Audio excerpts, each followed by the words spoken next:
शकुनी मामा के पासे का रहस्य क्या था? कुटिल चालों से सबको कैसे पराजित करते थे? शकुनी मामा को महाभारत का मुख्य पात्र माना जाता है। शकुनी मामा को लोग दुष्ट, कुटिल और धूर्त मानते हैं, क्योंकि उन्होंने हर बार दुर्योधन को गलत राह बताई, जिस कारण महाभारत का युद्ध हुआ। शकुनी मामा को महाभारत का खलनायक भी कहा जाता है, क्योंकि महाभारत युद्ध होने में शकुनी मामा की अहम भूमिका मानी जाती है। शकुनी दुर्योधन के मामा, गंधारी के भाई और धृतराष्ट्र के साले थे।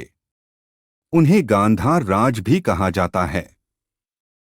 शकुनी मामा दुर्योधन को हमेशा ही कुटिल चाल चलने के लिए प्रेरित करते थे। इतना ही नहीं, शकुनी के कारण ही पांडवों को भी जुआ खेलने पर विवश होना पड़ा। शकुनी चौरस जुए में माहिर खिलाड़ी थे। पौराणिक समय में जुए ताश के पत्तों ये नहीं बल्कि चौरस से खेला जाता था, जो कि लूडो की गोटी के समान हुआ करता था। शकुनी इस खेल में बहुत माहिर था। वह जब जब जुआ खेलता था उसकी जीत ही होती थी। इसका कारण यह था कि शकुनी के पासे हमेशा शकुनी की ही बात सुनते थे। पासे में शकुनी जैसा अंक चाहता था, पासा वैसा ही अंक सामने रख देता था।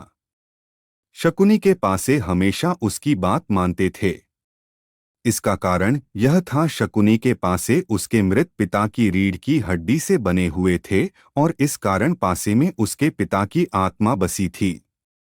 कहा जाता है कि शकुनी के पिता ने मरने से पहले शकुनी से कहा था कि मेरी मृत्यु के बाद तुम मेरी हड्डियों से पासा बना लेना। मेरी हड्डियों से बने पासे हमेशा तुम्हारी बात मानेंगे और जीवन में तुम्हें जुए में कोई हरा नहीं सकेगा। इसलिए शकुनी अगर पासे को 6 कहता तो पासे में 6 अंक ही आता।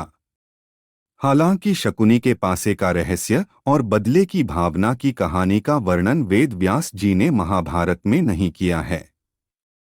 यह कहानी केवल लोककथा और जनश्रुतियों पर ही आधारित है। वहीं बहुत से विद्वानों का तो यह भी मानना है कि शकुनी के पासे हाथी के दांत के थे। कई लोगों का मत तो यह भी है कि शकुनी के पासे उसकी बात इसलिए भी मानते थे क्योंकि शकुनी मायाजाल और सम्मोहन से पासे को अपने पक्ष में कर लेता था।